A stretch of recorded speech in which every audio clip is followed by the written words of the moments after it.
So Giridhar గారు నమస్కారం. నమస్కారం. సో మొన్న నేను గిరిధర్ గారు కలిసి ఒక కాన్వర్జేషన్ చేశాము. అంటే ఇది మామూలు చర్చలు కావు, యాక్చువల్గా జీవితంలో కాస్త ఆనందంగా బతకాలంటే తెలుసుకోవాల్సిన బేసిక్ దాని గురించి మనం మాట్లాడుతున్నది. సో అందుకని మళ్ళీ వచ్చారు ఆయన. సో నేను ఒక 2-3 ప్రశ్నలు అడుగుతా, ఆ తర్వాత మళ్ళీ మాట్లాడుకుందాం. మీరేం గ్రాస్ప్ చేశారు, అంటే what is it you have grasped? So క్రితం సారి వచ్చినప్పుడు అండి, వచ్చి ఇక్కడ వేచి ఉండగా నేను భావోద్వేగం చెందాను. నాకు అరుణాచలుడు అంటే ప్రీతి. సో అరుణాచల నమస్మరణ కలిగింది. తర్వాత నిశ్శబ్ద సాధనగా చేయగలిగాను, ప్రశాంతత కుదిరింది. తర్వాత కానీ అదొక రకమైన భావోద్వేగ స్థితిలో ఉండి ఉన్నాను అనమాట. ఇంతకాలం నేను ఆధ్యాత్మికత, ఈ సాధన అంటే ఇటువంటి స్థితులు ఇట్లాగా బాడీలో థ్రిల్ ఉంటుంది, అట్లాగా ఉండేది. ఆ విషయం మీతో ప్రస్తావన చేస్తే మీరు అన్నారు ఆ స్థితి దాటాలి అని చెప్పారు. అది మొదటిసారి కొంచెం షాకింగ్ లాగా అనిపించింది అనమాట. కానీ దానిలోని నిజం అర్థమైంది. అదే నిజమే కదా, మీరు విశ్లేషించి చెప్పారు. భావము, ఉద్వేగం. భావం ఉంది, భావం అంటే మనస్సు. ఆ మనస్సు అది కథలు చెప్తోంది. ఆ చెప్తున్న కథలు నేనేమో ఆ కథలకి ఆకర్షితున్నాయి. ఆ కథలను అట్టు పెట్టుకొని అవి అవలంబనంగా వాడుకుంటూ ఆ స్థితిలో అక్కడే నిలిచిపోయే ప్రమాదం ఉంది. మీరు నాకు ఒక కాషన్ కూడా చేశారు.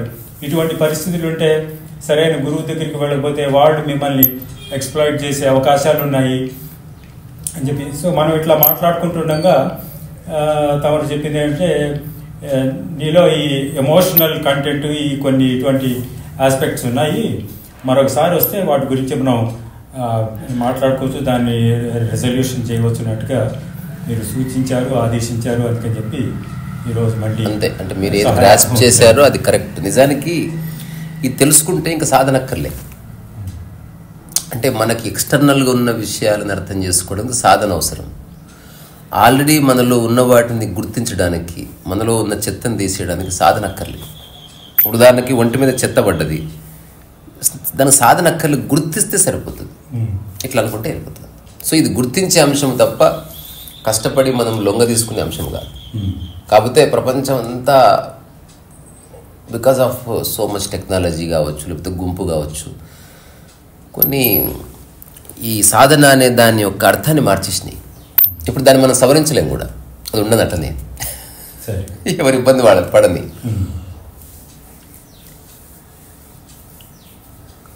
ఒక సహజమైన ప్రశాంతత అనేది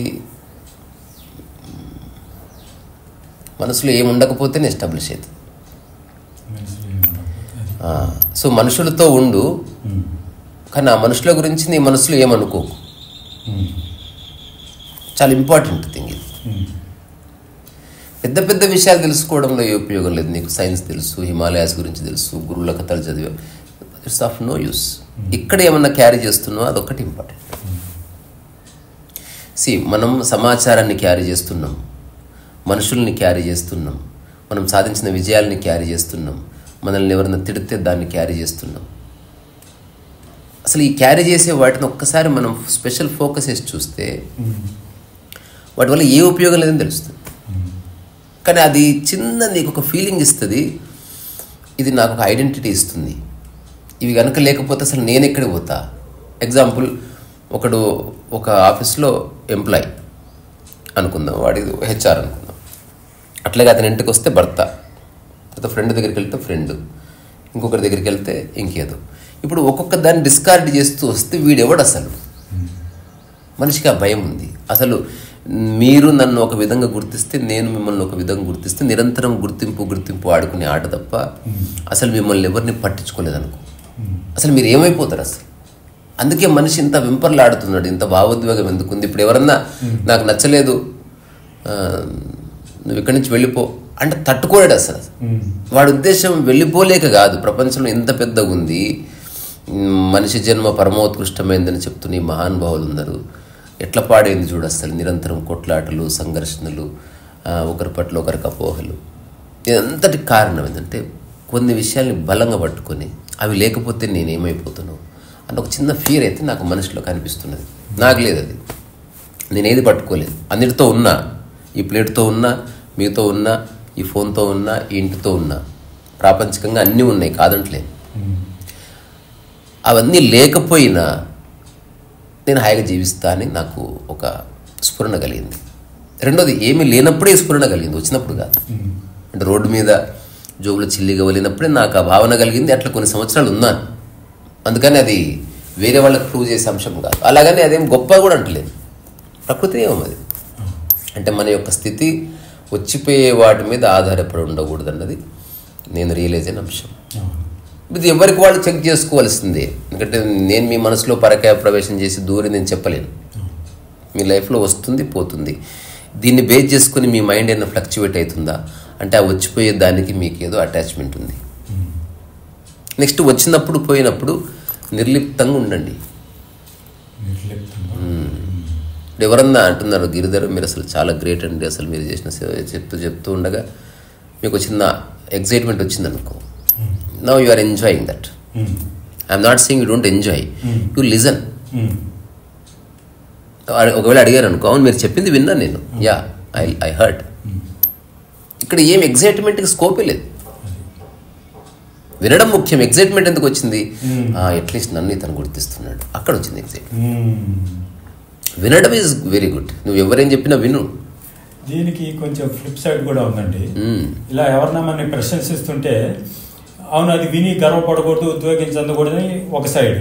దాని ఫ్లిప్ ఏమిటంటే నన్ను మీరు మొలగ చెట్టు ఎక్కించక్కర్లేదు, నేను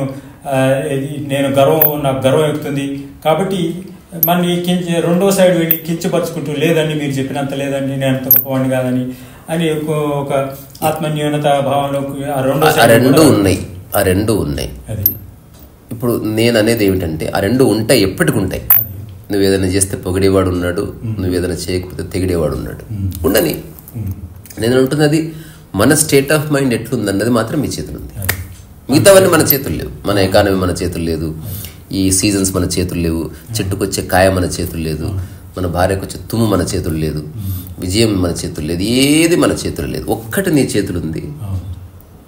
పడి కొట్టుకపోయి పరిశీలన అయిపోతావా, నిలకడ ఉండి ప్రశాంతంగా ఉంటావా, నీ చేతులు ఉంది.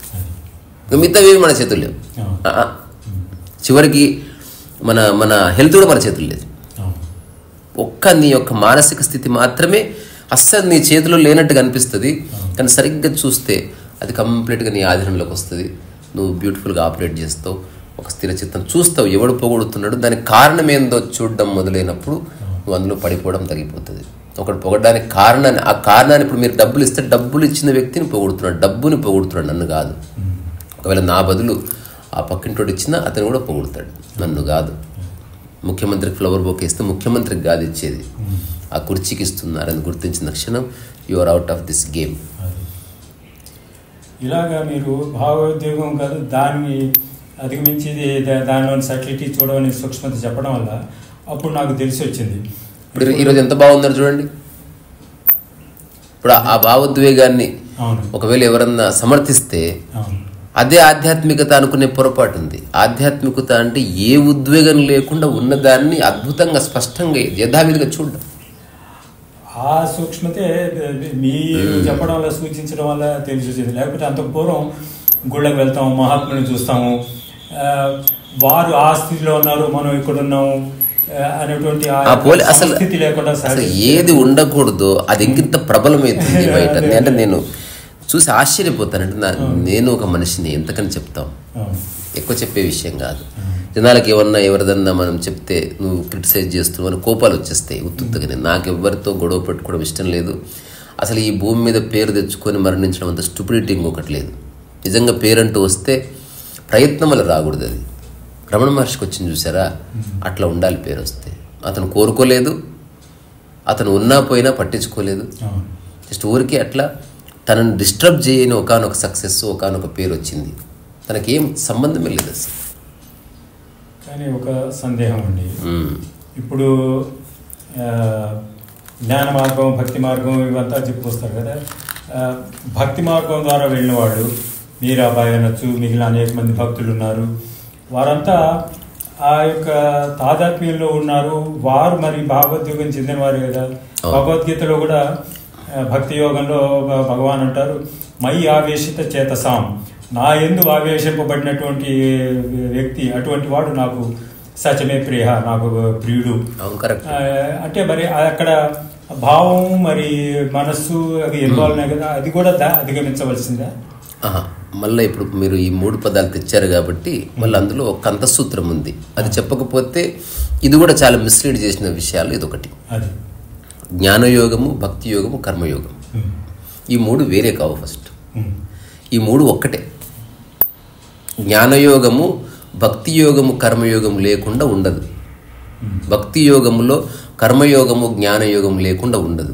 అట్లనే ఇంకేదో యోగంలో మిగతా 2 ఉండవలసిందే. ఇప్పుడు నేను భక్తితో ఉన్నా. అసలు భక్తి అంటే గొప్ప భక్తుడు ఏమిటి అసలు? అంటే ఎవడు భక్తుడు?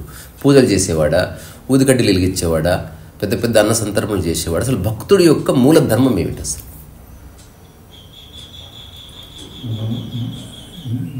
నాకు అర్థమైనంత వరకు ఆయన చూసుకున్నటువంటి ఇష్టదేవుడిని, ఆ ఇష్టదేవుడి యందు తత్పరుడై ఉండటం, ఆ జీవితం అంతా ఆ ఇష్టదేవుని యొక్క శరణాగతిలో గడపడం, అంతా ఆయన సేవగా చేయటము. ఇదంతా పార్షియల్, అంటే ఇంకా చెప్పాలంటే వెరీ సూపర్ఫిషియల్. నిజానికి అది కానే కాదు. అట్లా అనుకున్నారా ఇరుక్కుపోతారు. అట్లా కాకుండా భక్తి అంటే పూర్ణ శ్రద్ధ, అంతే. వేరే 100 ఎక్స్ప్లెనేషన్స్ అక్కర్లే.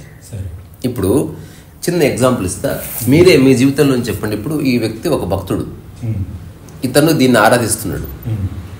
ఎంతసేపు పూజ చేస్తాడు రోజు? అరగంట. సో అరగంట అతను పూర్ణ శ్రద్ధలో ఉన్నాడు అనుకుందాం. మరి మిగతా సమయం అంతా అతను ఎవరు?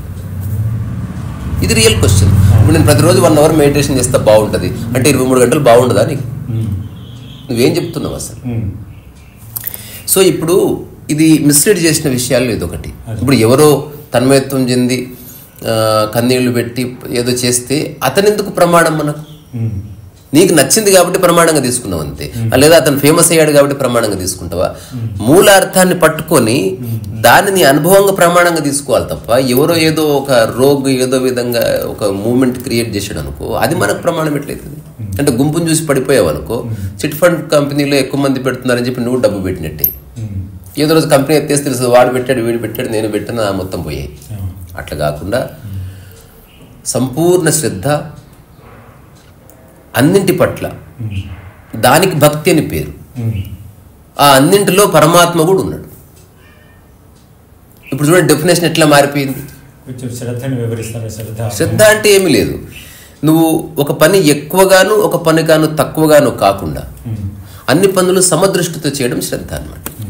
ఇప్పుడు నాకు మీ ద్వారా డబ్బు వస్తుంది, నాకు మీ ద్వారా పేరు వస్తుంది కాబట్టి నేను మీ దగ్గర ఎక్కువ శ్రద్ధతో ఉంటున్నా. ఒక ఫ్రెండ్ ఉన్నాడు, వాడితో వచ్చేది లేదు పోయేది లేదు మనకని వాడితో అసలు అశ్రద్ధగా మాట్లాడుతున్నా. ఈ 2 రుగ్మతా స్థితులే. అట్లా కాకుండా మీరు ఒక న్యాచురల్ డిస్పోజిషన్లో ఎంత ఫోకస్ పెట్టగలిగి చేస్తారో అది మీ నిజమైన శ్రద్ధ. ప్రకృతిలో ఏ ప్రాణికి ఎక్కువ శ్రద్ధ ఉండదు, తక్కువ శ్రద్ధ ఉండదు, అశ్రద్ధ అసలే ఉండదు. అవి ఎంత ఫోకస్ పెట్టాలో అంత ఫోకస్ పెడితే, ఎందుకంటే వాడు సాధించే లక్ష్యాలు లేవు, వాటికి బతకడమే లక్ష్యం తప్ప మిగతా లక్ష్యాలు లేవు. అట్లా కాకుండా మనిషికి ఎక్కువ శ్రద్ధ ఎందుకు అవసరమైంది? నీకు ఎక్కువ లక్ష్యాలు ఉంది. ఇప్పుడు ఐఏఎస్ ఆఫీసర్ ఎక్కువ చదువుతాడు, ఎక్కువ శ్రద్ధ పెడతాడు. ఎందుకు?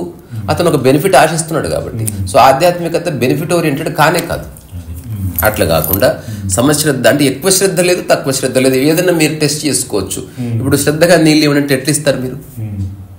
ఎట్లనో ఇచ్చారనుకో, ఇట్లా తీసుకొచ్చి ఇట్లా అంటే అట్లా ఇచ్చారు.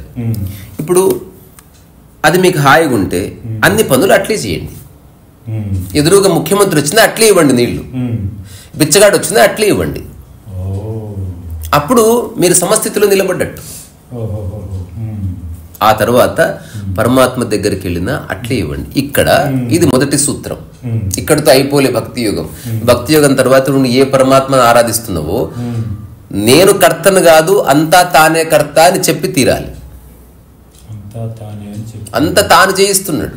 తద్వారా నీకు ఉద్యోగం ఇప్పించిన అతనే, నీ ఉద్యోగం ఊడగొట్టిన అతనే, నీకు పెళ్లి చేసిన అతనే, నీ భార్యని యాక్సిడెంట్ చంపిన అతనే. నువ్వు ఎవరిని ద్వేషించడానికి వీల్లేదు, నిందించడానికి వీల్లేదు. సమర్పణ అన్నారు కదా, శరణాగతి అంటే ఇది శరణాగతి. అంటే నువ్వు నాకు మంచి చేస్తే నువ్వు దేవుడు, నాకు చెడు మంచి చేయకపోతే నేను తిడతానా నిన్ను? అట్టెట్లయితుంది? సో నిజమైన భక్తిని అర్థం చేసుకుంటే మళ్ళీ ఆధ్యాత్మిక మూల సూత్రం దగ్గరికి రావాల్సిందే, కర్తవు నువ్వు కాదని తెలుస్తుంది. సో నిజమైన భక్తి యొక్క అంత సూత్రం నేను కర్తను కాదు, అంతా పరమాత్మని అనుకోవడం. తద్వారా ఈ గాలి వేయించేలా చేస్తున్నది ఆయన్ని, నాకు కలిగించే హాయి ఆయనది, నాకు ఉద్యోగం ఆయనది, ఉద్యోగం తర్వాత నాకు వచ్చే శాలరీ ఫస్ట్. అందుకే మనం పూర్వీకులు చాలా మంది ఉన్నారు, వాళ్ళు they have absolutely implemented it. నేను నా కళ్ళతో చూసిన కొందరు వాళ్ళకి ఏం చదువుకోలేదు, వాళ్ళకి తెలుసు. నాకు తెలిసిన ఒక ఆయన తను శాలరీ రాగానే ఫస్ట్ దేవుడి దగ్గరనే పెట్టేవాడు. ఒక ఐటమ్ అక్కడ ఉండేది, వాళ్ళ చెప్పేవాడు ఇది మనది కాదురా, ఆయన ఇప్పించిన భిక్ష ఉద్యోగము, అట్లా ఆ భిక్ష రాది. సో అందుకని గౌరవంగా వాడుకోవాలి మనం. సో ఎవ్వరు డబ్బులు సినిమాకు పోయినా సరే అక్కడి నుంచి తీసుకుపోవలసిందే తప్ప జోబుల నుంచి ఇచ్చేది లేదు. ఇప్పుడు తండ్రి ఉన్నాడు, తండ్రి ఇస్తే తండ్రి చేతుల మీదకి ఇచ్చినట్లు పరమాత్మని ఇస్తున్నట్టు అనుభూతి చెందినప్పుడు నువ్వు దుర్వ్యవహారం చేయవు. ఇట్లాంటి సంపూర్ణ శ్రద్ధ ఎక్కడుంది? ఇప్పుడు సరే ఇట్లా కాకుండా జనరల్గా భక్తి అనుకుందాం. ఎవడన్నా పూజ చేస్తున్నాడు, ఏం చేస్తున్నావో చెప్పేది జ్ఞానం, ఎలా చేయాలో చెప్పేది కర్మ. సో కర్మ లేకుండా భక్తి ఎక్కడుంది? ఇప్పుడు భక్తి అనేది త్రూ సమ్ యాక్షనే ఉంటుంది ఎప్పుడైనా సరే. సో అంత సూత్రంగా నీ కర్మయోగం ఖచ్చితంగా ఉంది.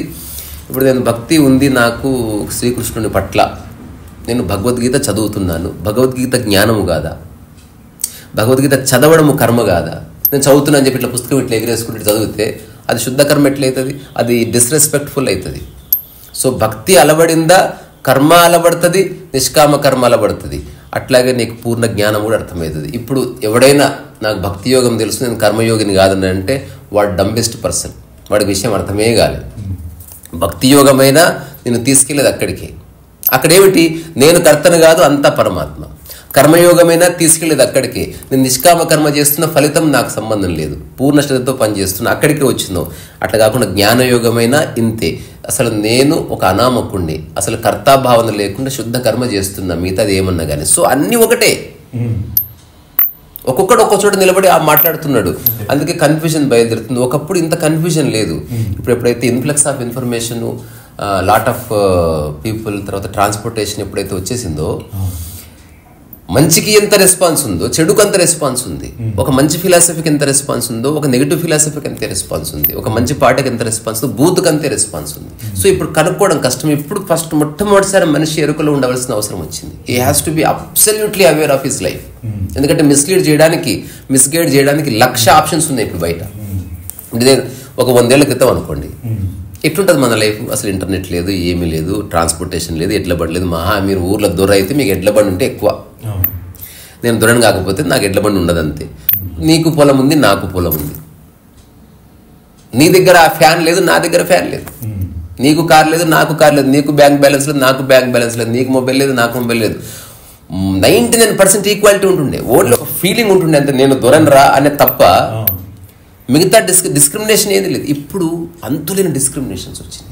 ఇప్పుడు చిరంజీవి దగ్గర ఉండే కారు మన దగ్గర ఉండదు. అమితాబ్ బచ్చన్ పెట్టుకునే ఒక అదేదో వాచ్ ఉంటుంది, రోలెక్స్, ఒక 5 కోట్ల వాచ్ కామన్ మ్యాన్ దగ్గర లేదు. ఆ వాచ్ అయినా ఈ వాచ్ అయినా చూపించేది టైం అని తెలుసుకున్నవాడు జ్ఞానయోగంలో ఎంటర్ అవుతాడు. అట్లా కాకుండా ఆ వాచ్ గొప్పది, ఏదో రోజు అహంకారంలోకి ఎంటర్ అయినావు.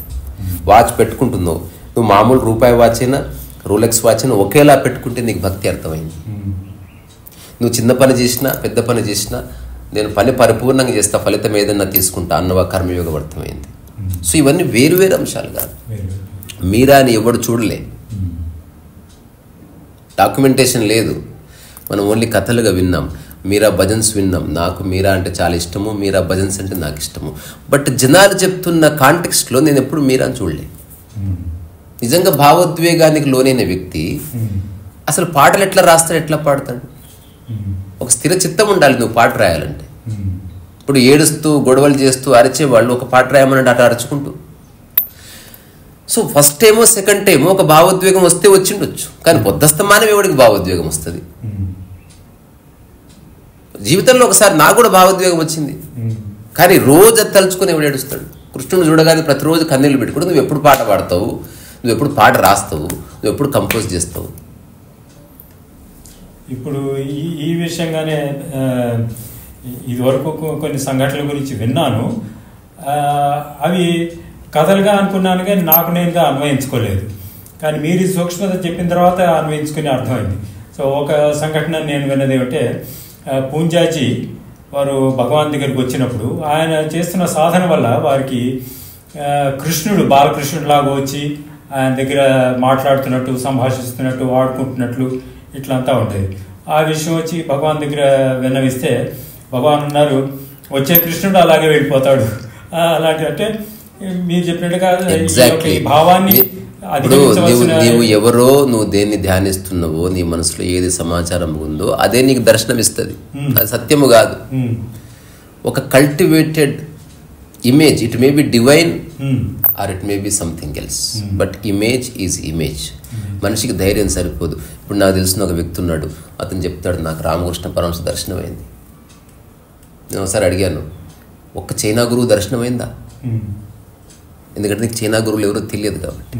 పోనీ చైనాలో ఉన్న వాళ్ళకి రామకృష్ణ గురువు దర్శనం ఎట్లయితే, అసలు ఆ వ్యక్తి ఎలా ఉన్నాడో, అతని పేరు కానీ అతని రూపం కానీ అతనికి సంబంధించిన ఏ సమాచారం నీ మనసులో లేనప్పుడు అసలు నువ్వు దాన్ని దర్శించనే లేవు అసలు. అంటే జస్ట్ నీకు రెస్పెక్ట్ వస్తుంది. ఇప్పుడు ఎవరో ఇంటి పక్కన ఉన్నారు, నాకు గురువుగారి దర్శనం ఇంత తెల్లవారుజామున అంటే, మీరు చాలా గ్రేట్ అండి, అసలు అదృష్టవంతులు. ఇది నీకు నచ్చుతుంది. బేసికల్ దర్శనంతో నీకు వచ్చేది లేదు, పోయేది లేదు. You are enjoying the identity basically. Say it. ఇంకా మంచిగా డ్రామా చేద్దాం. ఈ చిన్న చిన్న ఈ ఊరోళ్ళు ఎందుకు? Let's play the game. మీరు చాలా సునిశ్చితంగా నాకున్న దురభిప్రాయాలు మీరు చెప్పిన మాట కథలు పెట్టి చెప్పుకున్నాను. ఆ కథలుగా నువ్వు ఈ ఫిక్షన్ అని చెప్పేసి చాలా ఖరాఖండిగా వాటిని వెలుగొట్టే విధంగా నాకు తెలియజేస్తున్నారు. మూలాన్ని చూసేవాడు బట్కాయించడు లైఫ్లో. పై విషయాల్ని పట్టుకున్నావా, నువ్వు ఎట్టుపోతావో నీకు తెలియదు. ఇంకా ఒక్కటి గుర్తుపెట్టుకోండి, ఈ ప్రపంచమంతా పరస్పరాధారితం. నీ నుంచి ఒకటి బెనిఫిట్ కోరుకుంటున్నాడు, అట్లాగే నువ్వు ఒకటి నుంచి బెనిఫిట్ కోరుకుంటున్నావు. ఇవేమీ లేని చోట నిజంగా చర్చ జరుగుతుంది. ఆ ఉన్న చోట it's all terms and conditions based, simple as that. ఎక్కడ టర్మ్స్ అండ్ కండిషన్స్ ఉన్నాయో, ఎక్కడ ఎక్కువ తక్కువ అనే భేదం ఉందో, అది ఫిలాసాఫికల్ కాదు, ప్రాక్టికల్గా నీకు తెలుస్తుంది నువ్వెవడో ఒక దగ్గరికి పోగానే. కానీ మనుషులకు తెలియదు. They go to amusement parks, they go to star hotels and they go to ashrams. No difference in the mind. నువ్వు లైబ్రరీకి వెళ్తే నిశ్శబ్దంగా ఉంటావు, నువ్వు మహామౌని అయిపోయినవి కాదు, అక్కడ ఆ రూల్ని బట్టి అట్లా పాడేనవు అంతే. అట్లాగే ఆశ్రమంలో పోతే కొంచెం సంస్కరణగా ఉంటావు, అది నీ స్వభావం కానే కాదు. అసలు నువ్వు బయటకు వస్తే మళ్ళీ కోతి అవుతుంది. అది అసలు అర్థం చేసుకోవాల్సింది, ఎన్నిసార్లు పోతావు? మూలం పట్టుకో. మూలం ఏంది? ఎవరిని పట్టించుకో, కన్సర్న్ ఉండదు, మనుషుల్ని క్యారీ చేయి. నిష్కామ కర్మ చేయి, ఫలితం ఆశించక. ఫలితం ఆశించకని చెప్పిండు కృష్ణుడు అంటే దాని అర్థం ఫలితం ఆశించకని కాదు, నువ్వు నిజంగా పని చేస్తే వచ్చే ఫలితము ఖచ్చితంగా వస్తుంది అని అర్థం. తద్వారా నిశ్చింతగా ఉండు. ఇప్పుడు ఈ విషయంలో ఒకటి అడుగుతాను. నిష్కామ కర్మ అని మీరు ఒక్కడి నుంచి చెప్తున్నారు, ఇంటర్వ్యూలో కూడా విన్నాను, కొంచెం వివరించి చెప్పగలరా? ఇప్పుడు నేను చేస్తున్నది, ఈ క్షణం జరుగుతున్నది నిష్కామ కర్మ. మీ నుంచి ఏమి ఆశించడం లేదు, సరే, అంతే, ఎండ్ ఆఫ్ ద స్టోరీ. అట్లా కాకుండా నేను ఏమాత్రం నాకు జీవిత లక్ష్యం ఉన్నా కామకర్మ స్టార్, నాకే జీవిత లక్ష్యాలు లేవని ఎందుకు చెప్తున్నా? నువ్వు ఒక మొక్క నాటండి, దానికి రోజు నీళ్లు పోయండి, నిష్కామకర్మ. పెండ ఇది చేయండి, నిష్కామకర్మ. ఫలితం ఆశించొద్దని కృష్ణుడు చెప్పాడు, ఫలితం తీసుకోవద్దని చెప్పాలి. ఫలితం ఆశించడానికి తీసుకోవడానికి జమీనాస్పన్ ఫరక్. నువ్వే ఫలితం ఆశించకుండా నిశ్చింతగా ఉన్నావు, హఠాత్తు ఒక పండు కింద పడ్డ తిను, ప్రసాదం అది. కానీ అట్లా కాకుండా కాయలు వస్తాయనే నువ్వు నీళ్లు పోసినావు అనుకో, అది కామకర్మే. అట్లా కాకుండా నీళ్లు పోయడం నీ యొక్క కర్తవ్యం, ఆ చెట్టును బతికించడానికి దోహదకారి. ఆ తర్వాత కాయలు వచ్చినా ఓకే, రాకపోయినా ఓకే, నీ వంతు ప్రయత్నం నువ్వు చేస్తావు, నిరంతరం ప్రయత్నం చేస్తున్నావు అంతే. అంటే ఒక ప్రశ్న, ఇప్పుడు మరి మనం దైనందికంగా సంసారం నడపాలి, గృహస్థ జీవితం గడపాలి, మరి ధనం ఆర్జించాలి, ఎంత ధనం వస్తే తృప్తి వస్తుంది, టేబుల్ అన్నట్టుగా ఎంత ధనం వస్తే తృప్తి వస్తుందో ఎవడన్నా చెప్పమనండి. ఆల్రెడీ ఉన్నదాన్ని హాయిగా జీవించవచ్చు. ఇప్పుడు నాకు తెలిసిన వాళ్ళు ఉన్నారు, డబ్బు సంపాదించాలి కదండి, 5 bedroom ఫ్లాట్లో ఉంటారు వాళ్ళు, and the flat rent is 1,25,000. నేను చెప్పాను, shift to a small room, be relaxed. వాళ్ళు ఈగో ఒప్పుకోవట్లయితే మాకు అలవాటు అయిపోయింది ఎవరి రూమ్స్ వాళ్ళకి. చావండి మరి. అసలు మీరు సామరస్యమే లేదు మీలో, అది చెప్పండి ఫస్ట్. మీరు ఒక ఇంట్లో పుట్టినందుకు కర్మగాలి గదుల్లో ఉంటుందని మీరే రాజ్యాలకి రాజులైతే ఈ పాటికి ఇప్పుడు యుద్ధాలు ప్రకటించుకొని పెద్ద పెద్ద మారణ హోమాలు చేసి ఉండేవాళ్ళు. మనిషికి అవకాశం లేదు కాబట్టి యుద్ధాలు చేయడం లే, మనిషి దగ్గర తుపాకులు లేవు కాబట్టి చంపుకోవడం లే. గవర్నమెంట్ కనుక ఎవ్రీ సండే నీకు నచ్చిన వాళ్ళు చంపొచ్చు అంటే ఎంతమందిని చంపేస్తారు. విచక్షణ ఎవడికి ఉంది? చట్టం ఉంది కాబట్టి, పరువు ప్రతిష్ట అనే దరిద్రాలు ఉన్నాయి కాబట్టి భయపడి అట్లా అట్లా అట్లా స్వీయ నియంత్రణలో ఉంటున్నారు, అణుచుకొని. అంటే నా ప్రశ్న ఏమిటంటే, మరి సరే అంత అత్యాశకు పోకపోయినా కానీ ఒక స్థాయిగా దాన్ని నిలుపుకోవడానికి దానికి మరి అంటే పనులు చేస్తున్నాం అంటే ముందర ఒక మోటివేషన్ ఉండాలి కదా సార్. ప్రపంచంలో మీరు పనిచేసినప్పుడు ఆధ్యాత్మికతని, ప్రశాంతతని, ఆనందాన్ని కలపకండి అసలు లింకేజ్ చేయదు వాటిని. ప్రాపంచికంగా మీరు 8 hours పనిచేస్తున్నారు, అక్కడ ఆనందం వెతక్కండి, అక్కడ ప్రశాంతత వెతక్కండి, అక్కడ స్ట్రెస్ ఖచ్చితంగా వస్తుందని గుర్తించండి. దాని ద్వారా మీకు డబ్బు వస్తుంది, ఆ డబ్బు ప్రపంచంలో బతకడానికి ఉపయోగం కనుక నా ప్రశాంతత కొంత పోతుంది, నాకు స్ట్రెస్ కూడా వస్తుంది, కానీ పిల్లలందరూ బాగుంటారు దీనివల్ల. మిగతా అన్ని గంటల్లో ఆధ్యాత్మిక సూత్రాలను పాటించండి, అక్కడ మీరు ఇరుక్కోవద్దు. ఇంతే. అందుకే ప్రపంచం ప్రకృతి అనే ఒక చిన్న సిద్ధాంతాన్ని నేను ఇంట్రడ్యూస్ చేసింది. నేను 100 సార్లు చెప్తే, ఎందుకంటే ఇది ఒక్కటి అర్థమైతే చాలా అర్థమైతే. ఇప్పుడు నేను ఒక ఈవెంట్లో పర్ఫామ్ చేయడానికి వెళ్తే ప్రపంచం అది, అక్కడ నేను ఈవెంట్ మేనేజర్ వచ్చి కాంతి మంచిగా చేయాలి, ఈవెంట్ కొంచెం అడిట్ అయితే బాగుండదు అంటే తప్పకుండా మంచిగా చేద్దామంట. అంతే తప్ప అసలు మంచి లేదు చెడు లేదు, చూసేవాడేవాడు చేసేవాడేవాడు అంటే కుదరదు. అక్కడ ఫిలాసఫీ కుదరదు. ఇదే విషయం మహర్షి దగ్గర కూడా అడిగితే ఒకడెవరో వచ్చేసి ఏమి చేయకుండా ఉండాలా, గమని కూర్చుంటే నేను అన్నట్టుగా చెట్టు నుంచి చేతిలో పడుతుందా, కుతర్కంగా ఉందని చెప్పి భగవాన్ చెప్పి, మరి ఇక అట్లా మాట్లాడితే నీ నోట్లో కూడా తిండి పెట్టాలన్న స్థితి అడుగుతావు నువ్వు అన్నట్టుగా. అసలు పని చేయకుండా ఎవరుండరు ఈ ప్రపంచంలో. ఎక్కువ డబ్బు సంపాదిస్తే నువ్వు మంచి పని చేసినట్టు లెక్క, కానీ ప్రకృతిలో డబ్బే లేకపోతే అసలు నువ్వు ఏం పని చేస్తావు జర చెప్పు. ఒక 1000 ఏళ్ల క్రితం నువ్వు మనిషి అనుకో, నువ్వు ఏం చేస్తావు అసలు? 1000 ఏళ్ల క్రితం మనిషి కానీ, 5000 సంవత్సరాల క్రితం మనిషి కానీ, ఇప్పటి మనిషి కానీ, రాబోయే 5000 సంవత్సరాల మనిషి కానీ ఒక్కటే, నువ్వు ప్రశాంతంగా ఉన్నావా you are done, otherwise you are doomed. అంతే. నువ్వు నీ లక్ష్యం ఏమిటి అసలు? నువ్వు ఎట్లా ఉండాలనుకున్నావు? 1000 ఏళ్ల క్రితమైనా నువ్వు ప్రశాంతంగానే ఉండాలి. అప్పుడు కూడా ఇట్లా మొత్తం నేల క్లీన్ చేసుకొని ముళ్ళు గిన్నె లేకుండా పండుకున్నావు. ఇప్పుడు అదే చేస్తున్నావు. పద్ధతి మారచ్చు, టెక్నాలజీ మారచ్చు, వస్తువులు మారచ్చు, లేకపోతే అందం రావచ్చు, బట్ మూల స్థితుల్లో ఏ మాత్రం మార్పు లేదు. అదొక్కటే మానవ జాతిని, సమస్త ప్రాణకోటిని కాపాడుతుంది. ఇప్పుడు గాలి విషయంలో బీదధనిక లేదు, అందరికి సేమ్ గాలి. వాటర్ విషయంలో చూడండి వచ్చేసింది తేడా, తారతమ్యాలు వచ్చేసింది. ప్రతి విషయంలో తారతమ్యాలు వచ్చినాయి. జనన మరణాల్లో తారతమ్యాలు రాలేదు, ఇంకా శృంగారం విషయంలో తారతమ్యాలు రాలేదు. ధనికుడికైనా అంతే, బీదవాడికైనా అంతే. అది నీ చేతిలో లేదు. ఏవేవి నీ చేతులు లేవో అవే నిన్ను బతికిస్తున్నాయి. ఏవేవి నీ చేతులు ఉన్నాయి అనుకుంటున్నావో అవి ఎంత పరిశాన్ చేస్తున్నాయో నిన్ను ఎవరికి వాడు చెక్ చేసుకుంటే సరిపోతుంది. ఇప్పుడు దీనికి కొంచెం అనుసంధానమైన ప్రశ్న. నాకు క్యాన్సర్ వచ్చి తగ్గిందండి. అది సరే చికిత్స వల్ల, తర్వాత నాకు నేను బాగుపడతానని చెప్పుకోవడం వల్ల ఇవాళ రేపు చాలా. అందులో ఆహారానికి ఏమైనా ఇంపార్టెన్స్ ఉందా? ఆహారం కూడా అంటే వెజిటేరియన్, సాత్విక ఆహారం మామూలుగా తీసుకుంటున్నారు, అది కూడా ఇంపార్టెంటే. అంటే మీరు అనుకోవడం వల్ల ఏం జరగదు. మీరు వాట్ యు పుట్ ఇన్సైడే యాక్చువల్గా it brings the change. It's not just a thought అని చెప్తున్నా మీకు. ఇప్పుడు నేను మంచిగా ఉండాలనుకొని మీరు మొత్తం మళ్ళీ తాగుతున్నారు అనుకోండి, ఇట్స్ నాట్ పాసిబుల్. అంటే భావన ఉన్నంత మాత్రమే సరిపోదు, ఆ భావన శరీరం ఆచరించవలసింది. మీనివే చెప్పండి. సో ఈ విషయంలో ఒక కాన్సెప్ట్ ఏమిటంటే క్రియేటివ్ విజువలైజేషన్, మేనిఫెస్టేషన్. చాలా మంది వాళ్ళు చెప్తున్నారు క్యాన్సర్ పేషెంట్స్ చాలా మంది వాళ్ళు అధిగమించగలిగారు, డాక్టర్లు చికిత్స చేయలేమని చెప్పిన వాళ్ళు కూడా వాళ్ళకి వాళ్ళు మేనిఫెస్టేషన్ చేసుకొని చేశారు.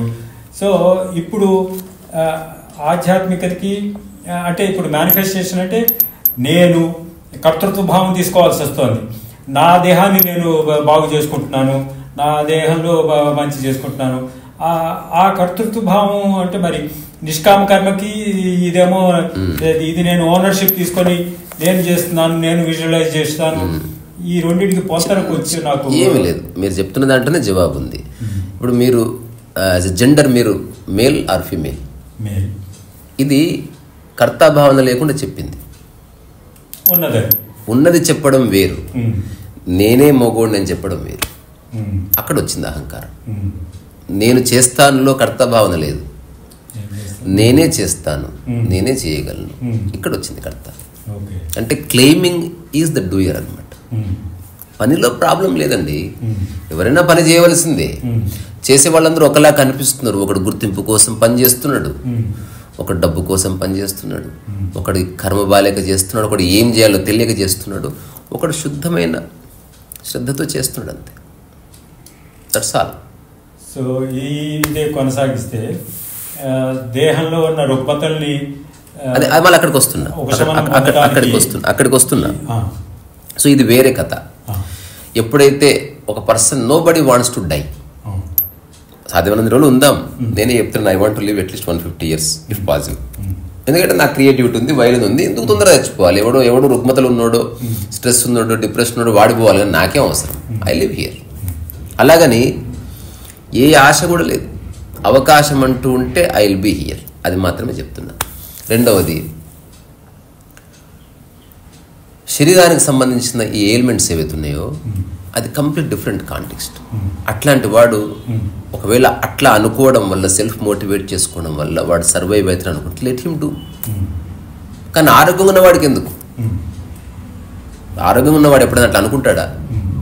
సో జీవితం చేజారిపోతున్నవాడే దాన్ని పట్టుకోవాలని ట్రై చేస్తాడు.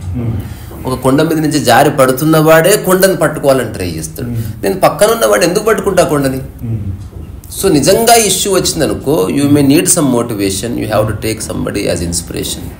అట్లాగే ఏమో ఇట్లా 100 సార్లు అనుకుంటే నేను మేనిఫెస్ట్ అవుతుందేమో. ఇప్పుడు ఎగ్జాంపుల్ అట్లా అనుకోవడం వల్ల, మంచి ఆహారం తినడం వల్ల ఒక 3 రోజుల్లో కొంత పరిణితి కనిపించింది అనుకో, ఒక హోప్ వస్తుంది. ఆ హోప్ నుంచి ఒక కాంతి వస్తుంది. నిజంగా గట్టి మీద పడ్డ వాళ్ళు ఉన్నారు. సో అది ఒక స్పెషల్ కేసు. నిజానికి ఎవరన్నా అట్లా ఉంటే ఎలాగో చావక తప్పదు, నువ్వు మోటివేట్ చేసుకోవద్దని నేను చెప్పాను. ఒకవేళ నాకు ఆ సందర్భం వస్తే అది కనుక నాకు ఒక మోరల్ సపోర్ట్ ఇస్తుందంటే I will also use it, తప్పేం లేదు. కానీ దేంట్లో ఇరుక్కోవద్దు అంటుంది నేను. అది నీకు ఉపయోగపడుతుందని తెలిసి ఒక మెడిసిన్గా వాడుతున్నావు దాన్ని, అంతే తప్ప సెల్ఫ్ బూస్టింగ్ కాదు అది. You are using it as a medicine. ఇట్లా అనుకోవడం, నేను బాగున్నాను, నేను బాగున్నాను. ఉదాహరణకు అంటే ఏంది, ఇప్పుడు నువ్వు ఏదైనా వ్యాధి వచ్చినప్పుడు మనం ఒక మూలకు పడుకుంటాం, ఏ విషయాలు ఆలోచించాం, అక్కడ ఉంది దానికి మందు. సో స్పెషల్ మోటివేషన్ అక్కర్లేదు. కాబట్టి అందరికి అర్థం కావాలని రూల్ లేదు. కాబట్టి ఒక్కొక్క స్థాయిని బట్టి వాడు నిజంగా క్యాన్సర్ వచ్చింది, ఒక జ్ఞానికి వచ్చి రావచ్చు.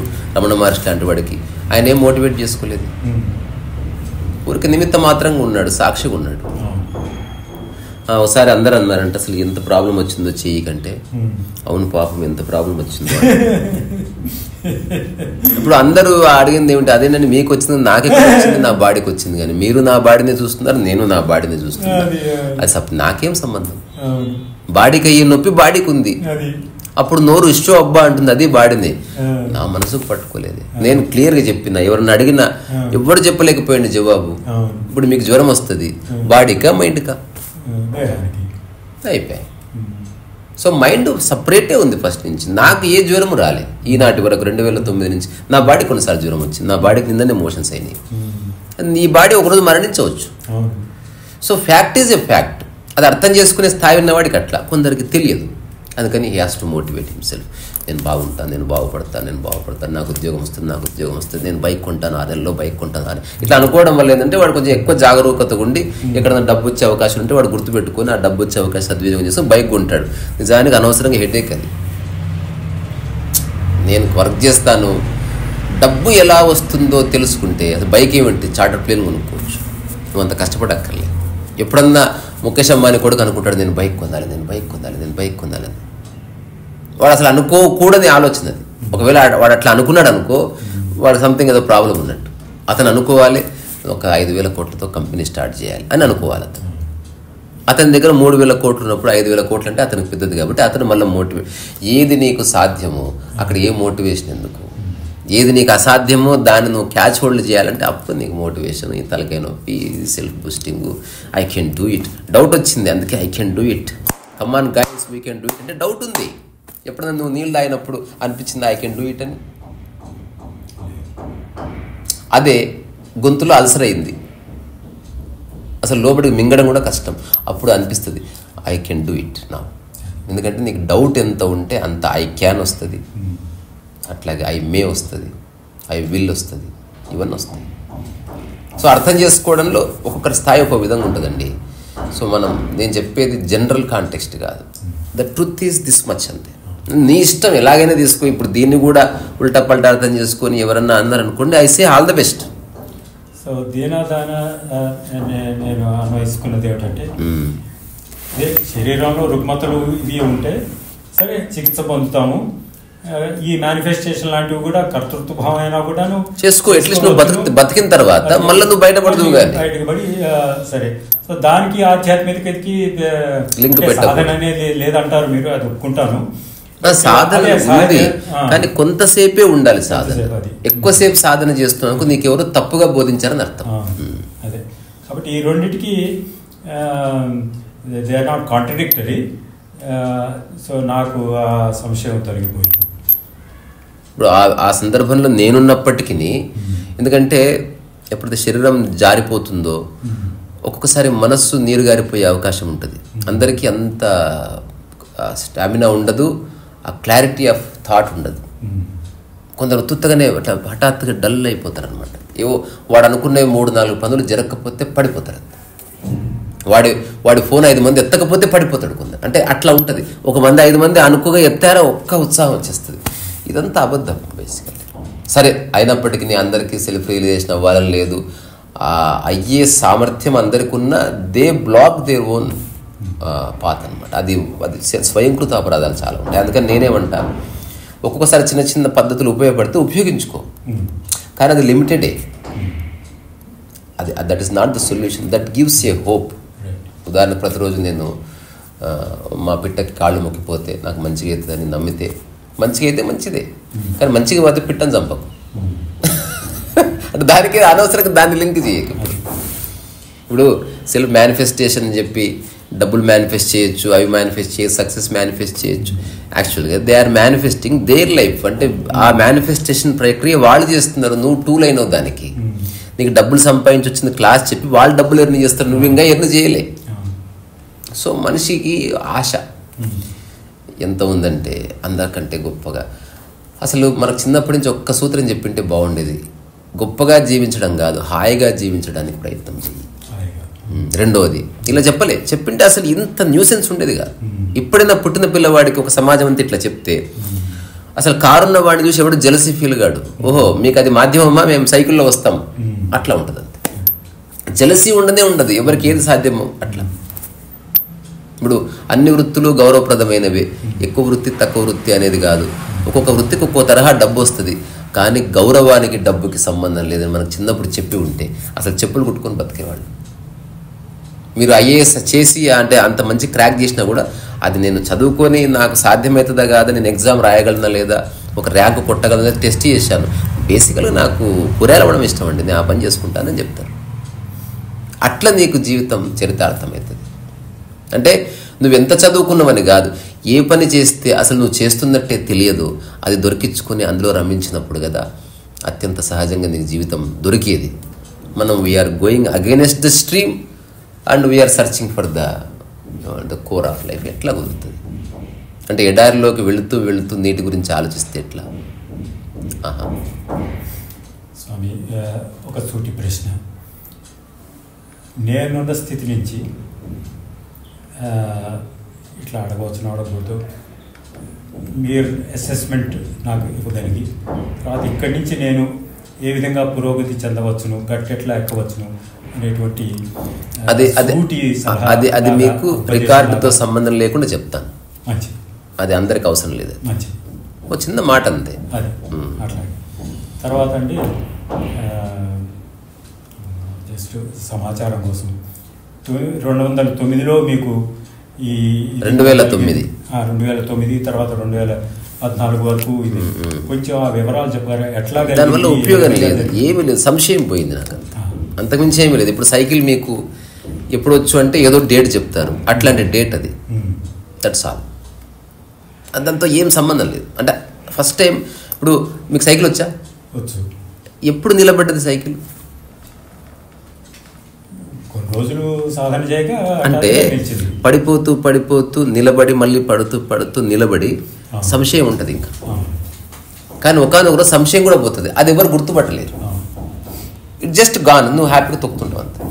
అట్లా అంతవరకు పడుతూ లేస్తే ఎన్నో డౌట్లు గీట్లు. నాకు మొట్టమొదటిసారి 2009 November 16, 17, 18, 19 I have felt my life is okay.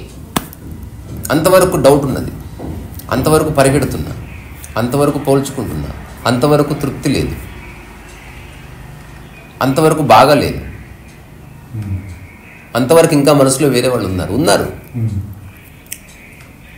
అంత కొన్ని సంవత్సరాల ఒక ప్రయాస అనుకోండి, ప్రయత్నం అనుకోండి, సాధన అనుకోండి, వాటి సెల్ఫ్ క్వశ్చనింగ్ అనుకోండి, వాట్ ఈస్ అంటే ఏది వస్తు. ఇప్పుడు అక్కడి నుంచి నేను ఈ స్టేట్మెంట్స్ ఇస్తున్నది, అంతవరకు వచ్చిపోయే వాటి మీద నేను ఆధారపడున్నా, అదే నేను అనుకున్నా.